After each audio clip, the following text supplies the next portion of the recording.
Assalamualaikum warahmatullahi wabarakatuh. Saya Malia Putri Utari dengan NIM 140123000057 ingin mempresentasikan hasil makalah saya yang berjudul Etika dalam Pengembangan dan Penerapan AI, Machine Learning atau Deep Learning, Chatbot, Recommendation System di dunia pendidikan dan bisnis. Di sini ada latar belakang Artificial Intelligence atau biasa kita sebut sehari-harinya dengan AI berkembang pesat dan digunakan dalam berbagai bidang, khususnya pendidikan dan bisnis. AI membantu otomatisasi pekerjaan, analisis data, dan pelayanan pengguna. Namun, pengguna AI juga menimbulkan masalah etika seperti privacy data, bias algoritma, dan kurangnya transparansi sehingga perlu dikaji dan dari sudut pandang etika profesi. Di sini ada rumusan masalah, ada 4. Yang pertama itu membahas tentang prinsip etika yang relevan dalam penggunaan AI. Yang kedua itu bentuk etika yang mungkin terjadi. Yang ketiga itu dampak terhadap penggunaan dan organisasi. Yang keempat, rekomendasi penerapan AI yang bertanggung jawab. Di sini juga ada konsep Artificial Intelligence. AI adalah teknologi yang memungkinkan komputer meniru kemampuan manusia dalam belajar, menganalisis, dan mengambil keputusan. AI menjadi dasar berbagai teknologi modern yang digunakan untuk meningkatkan efisiensi dan kualitas layanan. Di sini juga ada machine learning dan deep learning.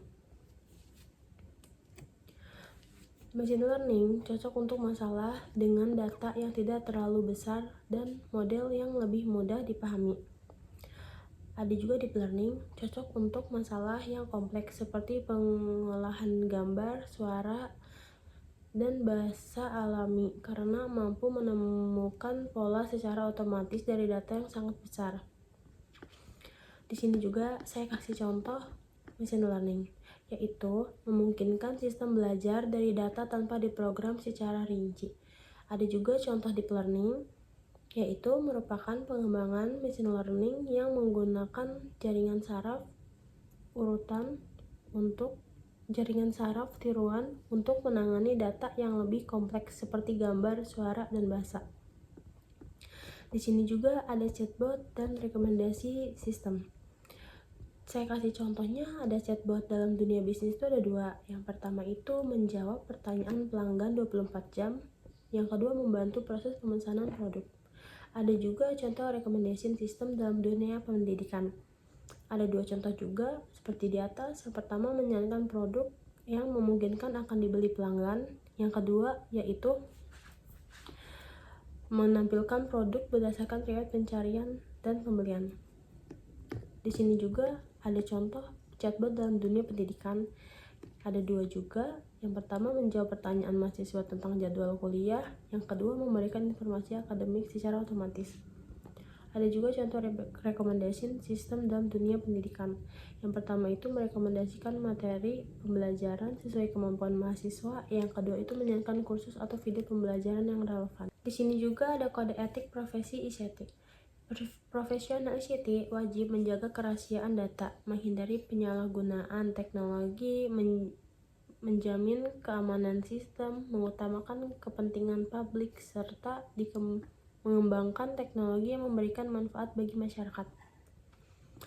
Di sini juga ada regulasi yang relevan, yaitu penggunaan AI harus mematuhi Undang-Undang ITE, Undang-Undang Perlindungan Data Pribadi, Undang-Undang PDP, dan prinsip GDPR.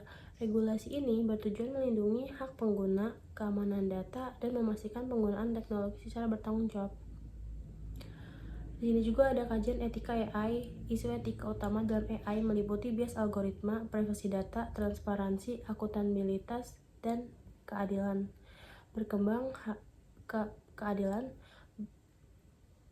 Pengembang harus memastikan bahwa sistem AI tidak memungkinkan pengguna AI atau kelompok tertentu. Selanjutnya ada teori utilitarianisme, yaitu menyatakan bahwa suatu tindakan dianggap baik apabila memberikan manfaat terbesar bagi sebanyak mungkin orang. Dalam penerapan AI di bidang pendidikan dan bisnis, teknologi ini memberikan berbagai manfaat seperti meningkatkan efisiensi kerja, mempercepat akses informasi, membantu proses pembelajaran, dan meningkatkan kualitas layanan pelanggan. Di sini juga ada teori deontologi, yaitu menilai suatu tindakan berdasarkan kewajiban moral dan aturan yang berlaku, bukan berdasarkan hasil yang diperoleh dalam penggunaan AI. Pengembangan dan penggunaan harus tetap menjunjung kejujuran, tanggung jawab, keadilan, dan perlindungan hak individu. Selanjutnya ada pelanggaran etika AI. Pelanggaran yang sering terjadi meliputi penggunaan data tanpa izin, bias algoritma, kurangnya transparansi sistem, serta penyalahgunaan AI untuk penyebaran hoaks, deep tech, atau penipuan digital. Di sini juga ada dampak pelanggaran etika yang saya ambil itu ada 3, yaitu bagi masyarakat dapat menyebabkan plagiarisme dan ketergantungan teknologi. Yang kedua itu bagi pengembang dapat menimbulkan kerugian reputasi dan sanksi hukum. Yang ketiga itu bagi masyarakat dapat mengurangi kepercayaan terhadap teknologi AI. Selanjutnya ada rekomendasi. Perlu dilakukan audit algoritma secara berskala, peningkatan literasi AI, perlindungan data pengguna, transparansi sistem, dan penerapan kode etik profesi ICT agar AI digunakan secara aman dan bertanggung jawab. Selanjutnya ada kesimpulan. Kesimpulan yang saya ambil yaitu AI memberikan banyak manfaat bagi pendidikan dan bisnis, tetapi juga menghadirkan tantangan etika. Oleh karena itu, penerapan AI harus memperhatikan aspek keadilan, privasi, transparansi, dan bertanggung jawab profesional. Sekian dari saya, kurang lebihnya mohon maaf. Wassalamualaikum warahmatullahi wabarakatuh.